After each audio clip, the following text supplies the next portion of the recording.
एक बात मुझे आपको नोट करवानी है, मुझे आपको बताना है कि आज की बात जो आप 9 बजे से देखते हैं इसका टाइम बदलेगा और 15 जून से ये शो आप देख सकेंगे 8:30 बजे से।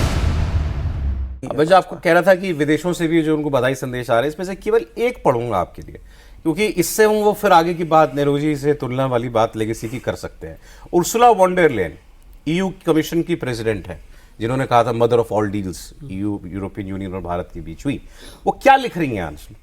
Dear Narendra Modi, today you are becoming the longest serving prime minister India has had, congratulations. ये लाइन मैटर करती है। With you India not only landed on the moon, it is shooting for the stars. आप with you, आपके साथ भारत चांद पर तो पहुंचा ही, अब सितारे तोड़ने की ख्वाहिश रखता है, ये वो लिखती है। अब कोई नेहरू जी के बचाव में कोई आएगा तो सीधे क्या कह रहे हैं, इसरो तो नेहरू जी ने बनाया था। इसरो नेहरू जी ने बनाया था, नेहरू जी ने बहुत काम किया था। तो वही तुलना जो है आज आप देखेंगे सोशल मीडिया पर, तो कांग्रेस और बीजेपी के बीच में चल रही है। कौन बेहतर, किसने देश को ज्यादा दिया, नेहरू जी ने या मोदी जी ने? अब हंस रहे हैं देवेंद्र जी, देखिए सब्जेक्ट ही ऐसा है। ये बीजेपी तो इस काम को करती हुई है लगातार। अगर आप देखें तो नेहरू को लेकर, नेहरू जी को लेकर वो रिस्पेक्ट दिखाते हुए उनकी कमियों को भी बताया जाता है। अपोजिशन इसको एकदम से अदरवाइज नहीं लेता है। उनको ये लगता है कि नेहरू जी की कमियाँ इसी बताई। जैसे प्राइम मिनिस्टर को अगर आप देखें तो हाउस में वो तो सभी प्रधानमंत्रियों की कितनी बार तारीफ कर चुके हैं, लेकिन जो कमियाँ जो खामियाँ रही हैं उसको तो बताया जाएगा ना। जैसे नेहरू जी के बारे में कहा जाता है कि अगर उनकी चली होती, उसमें कुछ लाइन थे ऐसे कि अगर उनकी चली होती तो उनकी नहीं चली होती और पटेल की चली होती तो कश्मीर कोई समस्या नहीं रही होती, और अगर नेहरू जी की चली होती तो हैदराबाद भी आज एक प्रॉब्लम होता।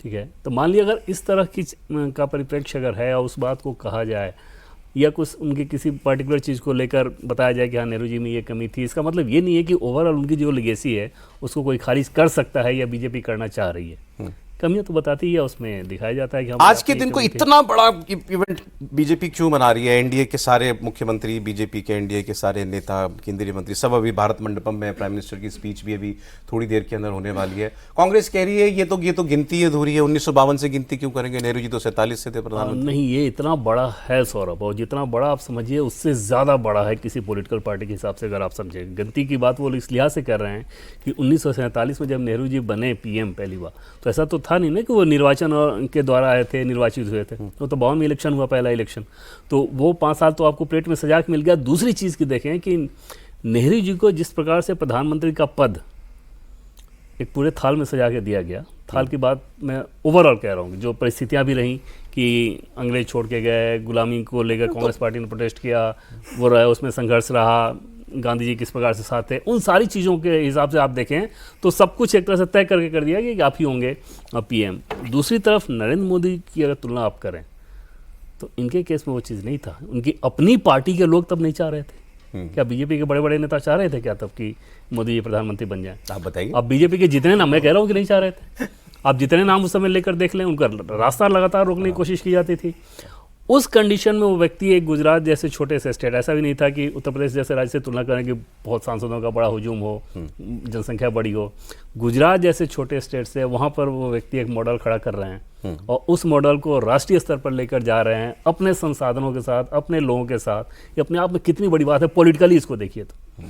बीजेपी के सौरभ तब बड़े बड़े नेता ये कहते थे, जब पूछा जाता था कि मोदी जी को पीएम कैंडिडेट के तौर पर अनाउंस किया जाए क्या, तो नाम उन लोगों का नहीं बता रहा हूँ, लेकिन वो सीधे आते नहीं ऐसा कैसे हो जाएगा, जैसे वैसा होगा जेडीयू तुरंत भाग जाएगी, तब जेडीयू साथ थी तो हमारा वोट 5% वैसे ही घट जाएगा। बाद में जब हो गए तो पूछा जाता था कि नंबर्स कितने आएंगे, 180, 190, 200, 210। तो तत्कालीन बीजेपी के कई बड़े नेताओं की ख्वाहिश ये थी कि नरेंद्र मोदी के सहारे उतने नंबर आ जाएंगे और उन नंबर के बाद इनके नाम पर तो सपोर्ट आएगा नहीं एलाइज का, प्रधानमंत्री तो हम लोगों का रहेगा। और उस हिसाब से मोदी जी से इक्वेशन ठीक रखी है। और इसमें एक आपको दिलचस्प चीज़ बताऊं जो कि CR पाटिल ने कल बताया सौरभ, इंडिया टीवी से बातचीत करते हुए, उनका ये कहना था कि गुजरात में, और तब भी हमें इस बात की जानकारी मिली थी जब इलेक्शन खत्म हो गया था 2014 का लोकसभा का, तो वहाँ पर तब मोदी जी ने वहाँ के सारे ब्यूरोक्रेट्स की एक मीटिंग बुलाई, मीटिंग नहीं गेट टुगेदर, उनकी पत्नियों के साथ और जो सांसद थे उनको भी बुलाया, और उसमें उन्होंने कहा, अभी काउंटिंग नहीं हुआ था, कि अब मैं दिल्ली जा रहा हूँ। काउंटिंग से पहले और वो रिकॉर्डिंग में है, वो ऐसा नहीं है सिर्फ कहने की बात है, वीडियो रिकॉर्डिंग में है वो चीज़। अब मैं दिल्ली जा रहा हूँ, तो आप लोगों के साथ बहुत अच्छा रहा काम करने का अनुभव। बहुत लोगों को ये लगता होगा कि मैंने अधिकारियों को कैसे हैंडल किया, उन्हें गेट आउट बोला कि नहीं, उन्हें डांटा कि नहीं, और इनकी पत्नियों को भी ये लग रहा होगा कि हो सकता है हमारे पति डांट सुनते होंगे मोदी से और हमें आके नहीं बताते। तो मैं खुद ही बता दे रहा हूँ कि मैंने आज तक किसी पे कोई चीखा नहीं, चिल्लाया नहीं, डांटा नहीं, गेट आउट नहीं बोला, फाइल नहीं फेंका, ऐसा मैंने कुछ भी नहीं किया। ये मैं बता रहा हूँ। तो एक गेट टुगेदर प्रोग्राम था, लेकिन उसमें सोचिए सौरभ ये कि काउंटिंग से पहले इस बात को कहना, और उसमें एक और चीज़ मैं आपको बताऊँ कि तब उन्होंने एक बार तीसरे फेज के बाद चेक किया था, उस सोर्स से मेरी भी बात हुई थी। तो उन्होंने पूछा कि दिल्ली के पंडित लोग क्या कह रहे हैं। पंडित वो बोलते हैं राजनीतिक विश्लेषक को, कि पॉलिटिकल पंडित जो हैं दिल्ली वाले वो क्या सोच रहे हैं। तो उसमें कहा गया है कि सर 180, 190, 200 तक सीटें आएंगी। तो उन्होंने हंसते हुए कहा कि ये सारे के सारे मुंह के बल गिरेंगे, क्योंकि अपने दम पर बीजेपी की सरकार बन रही है। थर्ड राउंड के बाद ही थर्ड राउंड के बाद उनको